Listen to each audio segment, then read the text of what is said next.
students. In the video la nama 9th standard maths பத்தி பார்க்க போறோம். First chapter set language. இந்த chapterல இருக்கக்கூடிய important ஆன definitions and then exercise 1.1 and 1.2ல உள்ள sums வந்து நம்ம ஃபுல்லா கவர் பண்ண போறோம். Definitions பாத்தீங்கன்னா இதுல இருந்து 2 மார்க்ஸ்க்கு கேட்பாங்க. important ஆன ஒரு chapter, ரொம்ப ஈஸியான chapter கூட. இப்போ நம்ம அந்த definitions பார்க்கலாம்.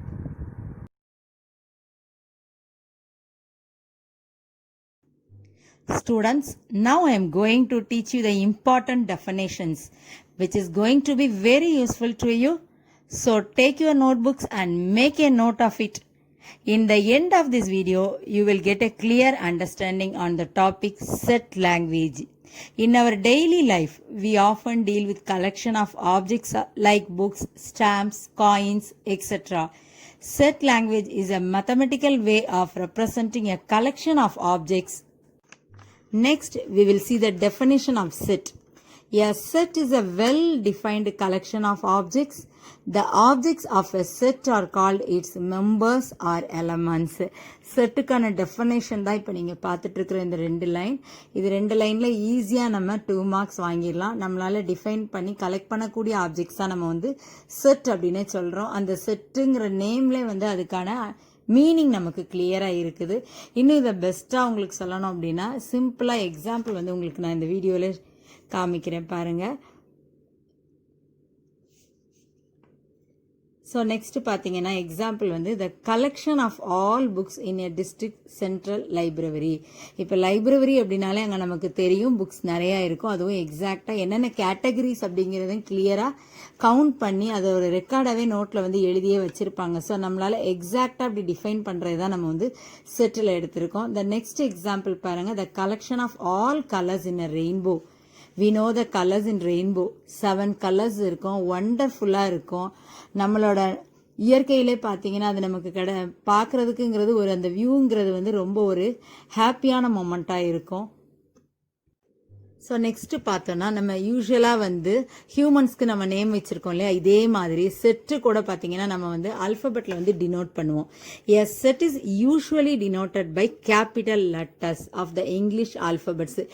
ஏல இருந்து இசட்டுக்குள்ளே நீங்கள் ஏதாவது ஒரு ஆல்ஃபபெட் கேபிட்டல் லெட்டரில் நம்ம வந்து மென்ஷன் பண்ணணும். அது மட்டும் இல்லாமல் செட்டில் நம்ம வந்து எலமெண்ட்ஸ் எழுதுவோம் இல்லையா, இந்த எலமெண்ட்ஸை வந்து கர்லி பிராக்கெட்ஸில் தான் நம்ம வந்து எழுதுவோம். ஸோ நெக்ஸ்ட்டு பார்த்தீங்கன்னா representation of a set. So அதுக்கு ஒரு பெஸ்ட் எக்ஸாம்பிள் பார்த்தீங்கன்னா இப்போ நம்ம மாவுன்னு எடுத்துக்கிட்டோம்னா அது இட்லி, தோசை, ஊத்தப்பம் எந்த கேட்டகரியாக நம்ம வந்து அதை ரெடி பண்ணி சாப்பிட்றோம் இல்லையா. ஸோ அதே மாதிரி இப்போ ஒரு செட் அப்படின்னு நம்ம எடுத்துக்கிட்டோம் அப்படின்னா அதை நம்ம வந்து 3 வே 3 வே இல்லைனா 3 ஃபார்ம்ஸில் நம்ம சொல்கிறோம். ஃபர்ஸ்ட் ஒன்று பார்த்தீங்கன்னா டிஸ்கிரிப்டிவ் ஃபார்ம் அப்படின்னு சொல்கிறோம். செகண்ட் ஒன் பார்த்தீங்கன்னா செட் பில்டர் ஃபார்ம், அப்படி இல்லைனா rule form. Then the third one பார்த்தீங்கன்னா roster form or else tabular form. செகண்டுக்கு தேர்டுக்கும் 2 நேம் அதில் இருக்குது. இது வந்து 3 வேஸ். ஸோ ஃபஸ்ட்டு பார்த்தீங்கன்னா டிஸ்கிரிப்டிவ் ஃபார்ம், அந்த நேம்லேயே நமக்கு இருக்குது. S set is described in words அதாவது வார்த்தைகளால் அப்படி சென்டென்ஸாக நம்ம எழுதியிருப்போம். ஸோ அதில் பெஸ்ட் எக்ஸாம்பிள் பாருங்கள், the set of all whole numbers, the set of all vowels in English alphabets. இந்த மாதிரி சென்டென்ஸான அரேஞ்ச்மெண்ட்ஸில் வந்து நம்ம எழுதியிருப்போம். இதுக்கு என்ன ஃபார்ம் சொல்கிறோம்னா டிஸ்கிரிப்டிவ் ஃபார்ம், வார்த்தைகளால் நம்ம எழுதியிருப்போம். இந்த ஃபார்ம் பார்த்தீங்கன்னா ரொம்ப சிம்பிளான ஒரு ஃபார்மில் தான் இருக்கும். நம்ம வந்து நார்மலாக சென்டென்ஸ்லாம் மேக் பண்ணுவோம் இல்லையா, அதே மாதிரி. ஸோ அடுத்தது பார்த்தீங்கன்னா நெக்ஸ்ட் ஒன் வந்து செட் பில்டர் ஃபார்ம். இதுக்கு இன்னொரு பேர் என்னன்னா ரூல் ஃபார்ம் அப்படின்னு சொல்லுவோம். இந்த செட் பில்டர் ஃபார்ம் எடுத்துக்கிட்டோம்னா all the elements are described by a rule. So இதில் பார்த்தீங்கன்னா என்ன கொடுத்துருக்கோம் பாருங்க, எக்ஸுக்கு அடுத்து 2 டாட் இருக்குதா, இந்த 2 பாயிண்ட் இல்லைனா ஒரு லைன் இந்த மாதிரி இருக்குதுலே, அது என்ன சொல்லுவோம்னா சச் தட் அப்படின்னு நம்ம வந்து ரீட் பண்ணணும். பெஸ்ட் எக்ஸாம்பிள் அதில் என்ன கொடுத்துருக்கோம் பாருங்க, A is equal to set bracket போடுறோம் X such that x is a vowel in English alphabet. 2 dot இருந்தால் such that னு ரீட் பண்ணுங்க. ஸோ நெக்ஸ்ட் பாருங்க roster form or tabular form. A set can be described by listing all the elements of the set. இது ரொம்ப ஈஸியாக ஞாபகம் வச்சுக்கலாம். Roast பண்ணுறோம் அப்படின்னு ஞாபகம் வச்சுக்கோங்க. நல்லா வறுத்து எடுக்கிறோம். அப்போ ஒவ்வொரு லெட்டர்ஸ் இல்லைனா ஒவ்வொரு எலமெண்ட்ஸ் தான் அதில் நமக்கு இருக்கணும். இப்போ நம்ம முன்னாடி பார்த்தோம் இல்லையா இங்கிலீஷ் ஆல்ஃபபெட்டில் இருக்கக்கூடிய வவல்ஸ், அதை பாருங்க இங்கே அழகாக காமிச்சிருக்கோம். AEIOU. இதுக்கும் நம்ம என்ன பண்ணணும், செட்டுக்கு நேம் வைக்கணும். Bracket is must, open and close bracket கண்டிப்பாக நம்ம போட்டிருக்கணும். First, we will see the example 1.1. Consider the set A is equal to Ashwin, Murali Vijay, Vijay Shankar, Badrinath. Fill in the blanks with the appropriate symbol belongs to or does not belongs to. இந்த ரெண்டு சிம்பல்ல ஒரு symbol தான் நம்ம use பண்ண போறோம். belongs to னா இந்த symbol use பண்ணணும். does not belongs to னா மேல ஒரு கோடு வந்து அதுல வரணும். So first பாருங்க முரளி விஜய் டேஷ் கொடுத்து ஏங்கிற செட்ல வந்து நமக்கு முரளி விஜய் இருக்குதான்னு பாருங்க அந்த நேம் இருக்குது. ஸோ அப்போ என்ன போடணும்னா belongs to. So next question பாருங்க அஸ்வின். அஸ்வின்கிற நேம் வந்து ஏங்கிற செட்டில் இருக்குதுன்னா yes, then belongs to. So next பாருங்க பத்ரிநாத். பத்ரிநாத் ஏங்கிற செட்டில் நமக்கு இருக்குது. ஸோ நெக்ஸ்ட் கங்குலிங்கிற நேம் வந்து ஏங்கிற செட்டில் இல்லை. So does not belongs to. So Tendulkar. டெண்டுல்கருங்கிற நேமும் இந்த செட்டில் இல்லாததுனால டஸ் நாட் பிலாங்ஸ் டு. அவங்க கொடுத்துருக்கிற செட்டில் அந்த எலமெண்ட்ஸ் இருந்ததுன்னா பிலாங்ஸ் டு சிம்பிள் யூஸ் பண்ணுறோம், இல்லைன்னா டஸ் not belongs to. This is very simple some. Exercise 1.1ல first question, which of the following are sets? இதெல்லாம் நம்ம sets அப்படின்னு நம்ம எடுத்துக்கலாம்னு கேட்டிருக்காங்க. அதில் first one, the collection of prime numbers up to 100. அதாவது 100க்கு வரைக்கும் இருக்கிற prime numbers. Prime numbers, we know that the meaning, a number which is having exactly two factors, that is called the prime number. So அதை நம்ம ஈஸியாக up to 100 வரைக்கும் வந்து நம்ம வந்து calculate பண்ண முடியும். ஸோ நம்மளால் அதை வந்து கலெக்ட் பண்ண முடியும். ஸோ அப்போ நம்ம இதுக்கு ஆன்சர் என்ன எழுதலாம் அப்படின்னா, செட்டா செட் இல்லையா அப்படின்னு கேட்டா S it is a set. S it is a set. So the next one, the collection of good hockey players.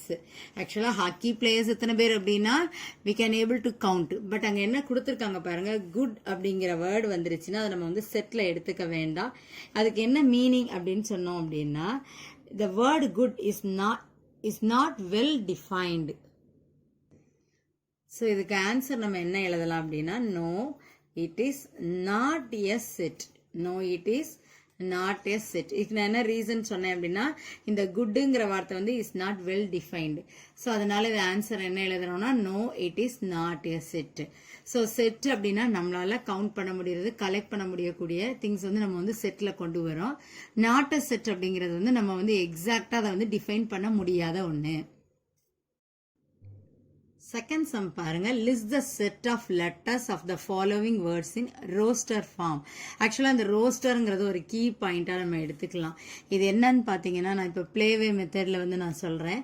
ஆக்சுவலாக ரோஸ்ட் பண்ணுறோம் அப்படின்னா, ஒரு சிக்கன் ரோஸ்ட்டோ இல்லை பொட்டேட்டோ ரோஸ்ட்டோ நம்ம பண்ணுறோன்னா கடாயில் என்ன பண்ணுவோம், அப்படியே ஒவ்வொரு ஐட்டம்ஸ் வந்து அதில் நமக்கு உதிரியாக வர்ற மாதிரி பண்ணுவோம் இல்லையா. ஸோ அதே மாதிரி இப்போ கொடுத்துருக்கிற இந்த அல்ஃபபெட்டை நம்ம தனித்தனியாக எழுத போகிறோம். ஸோ இப்போ இதுக்கு வந்து செட்டுக்கு வந்து முதல்ல நான் நேம் வச்சுக்கிறேன், அது உங்களோட இஷ்டம் தான். But don't write your name, right the alphabets. A to Zல ஏதாவது ஒரு நேம் நம்ம எழுதிக்கிறோம். இங்கே நான் ஃபர்ஸ்ட் பாருங்க ஏ எழுதியிருக்கிறேன். ஸோ செட் பிராக்கெட் போட்டிருக்கிறேன். So India INDIA. Repeated letter எது வருதுன்னு பாருங்க. ரிப்பீட்டட் லெட்டர்ஸ் வந்தா we should write one time. So first IND, again I போட வேண்டாம், then A, then close the bracket. This is the roaster form. roaster formல எழுதுறச்சு நல்லா ஞாபகம் வச்சுக்க. ரோஸ்ட் பண்ணி நமக்கு தனித்தனி வறுவலா இருக்குதுன்னு ஞாபகம் வச்சுக்கோங்க. ஸோ நெக்ஸ்ட் பாருங்க, நெக்ஸ்ட் வேர்டு மிசிசிப்பி. இதுக்கு நான் ஒரு நேம் வைக்கணும். நான் சி அப்படின்னு அந்த செட்டோட நேம் வச்சிருக்கிறேன். தென் செட் பிராக்கெட் ஓப்பன் பண்ணியிருக்கிறேன். நம்ம அந்த லெட்டர்ஸை வந்து எழுதுறோம், பட் ரிப்பீட் ஆகாம பார்த்துக்கோங்க. MIS. ஸோ நெக்ஸ்ட் IS தான் நிறைய தடவை இருக்கு, ஒரு தடவை எழுதுனா போதுமானது. Then P. So this is the answer. Roster ஃபார்முங்கிறது ரொம்ப சிம்பிள். செட்டுக்கு ஒரு நேம் வைங்க, செட் பிராக்கெட்ல எழுதுங்க. இந்த ஆல்பபெட் வந்து ரிப்பீட் ஆகாம பார்த்துக்கோங்க. Next we will see the fourth sum. Represent the following sets in roster form. roster form இப்பதான் நான் உங்களுக்கு எக்ஸ்பிளைன் பண்ணேன். ஒரு வேர்டா கொடுத்திருந்தாங்கன்னா நம்ம எப்படி எழுதணுங்கிறத நம்ம பார்த்திருக்கோம். இங்க என்ன கொடுத்திருக்காங்க பாருங்க. செட்டுக்கு வந்து ஆல்பபெட் A கொடுத்தாச்சு. A is equal to the set of all even natural numbers. இதை மட்டும் நம்ம கேர்ஃபுல்லா ரீட் பண்ணணும். வெறும் நேச்சுரல் நம்பர்ஸ் கேட்கல, even natural numbers less than 20. அதாவது 20க்கு கீழே இருக்கக்கூடிய natural numbers. We know the answer. What is the set name? A is equal to set bracket போட்டாச்சு நம்ம. Even numbers. ஈவன் நம்பர்ஸ் நமக்கு தெரியும். 2, 4, 6, 8, 10, 12, 14, 16, 18. நெக்ஸ்ட் 20 நம்ம எழுதக்கூடாது, ஏன்னா லெஸ் தேன் 20 கேட்டிருக்கிறதுனால this is the answer. The next question is D is equal to X such that X is belongs to Z. We know the meaning of Z. Z means இதில் நம்ம வந்து integers எடுப்போம். What is the condition? -5 less than X less than or equal to. So இதில் பார்த்தீங்கன்னா இந்த செட்டோடைய name வந்து D அப்படின்னு mention பண்ணியிருக்கோம். தென் open the set bracket. So இப்போ -5 நம்ம எழுதக்கூடாது, ஏன்னா லெஸ் தேன் தான். லெஸ் தேன் ஈக்குவல் கொடுத்துருந்தா தான் அதை நம்ம எழுதணும். ஸோ அடுத்து என்ன வேல்யூ வரும்? -4 -3 -2 -1 0 1 and 2. 2 எதுக்காக நம்ம இன்க்ளூட் பண்ணுறோன்னா இங்கே லெஸ் தென் ஆர் ஈக்குவல் டுங்கிறதுனால அந்த வேல்யூ நம்ம வந்து ஆட் பண்ணிக்கிறோம். So this is the answer. Next, fifth question. Represent the following sets in set builder form. Set builder formக்கு நம்ம எழுத போறோம். Descriptive formல நமக்கு இருக்குது. First question, E is equal to the set of odd whole numbers less than 9. So நமக்கு தெரியும் set builder form நம்ம எழுதுறச்சே என்ன எழுதுவோம் அப்படின்னா, first அந்த செட்டோட நேம் எழுதிக்கோங்க. E is equal to X such that X. ரெண்டு இந்த மாதிரி டாட் வைக்கிறச்சு நம்ம என்ன சொல்லணும்னா such that is the set of odd whole numbers less than 9. நம்ம கொஸ்டின்ல இருக்கு இல்லையா, நம்ம அதை அப்படியே எழுதணும். பட் செட் பிராக்கெட் வந்து நம்ம போட்டிருக்கணும். X such that X is the set of odd whole number less than 9. இப்போ இது நம்ம என்ன ஃபார்மேட்டுக்கு மாத்திருக்கோம்னா set பில்டருக்கு மாத்திட்டோம். And the next question is D is equal to the set of all Tamil months in a year. So இதை நம்ம set builder ஃபார்முக்கு நம்ம மாற்ற போகிறோம். ஸோ செட்டோட நேம் எழுதியிருக்கேன். D is equal to set bracket போட்டிருக்கலாம். தென் X such that X is the set of all Tamil month in a year.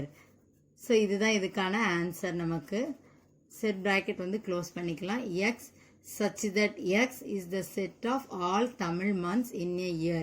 Set builder ஃபார்முக்கு நம்ம வந்து இதை வந்து சேஞ்ச் பண்ணி எழுதியிருக்கிறோம்.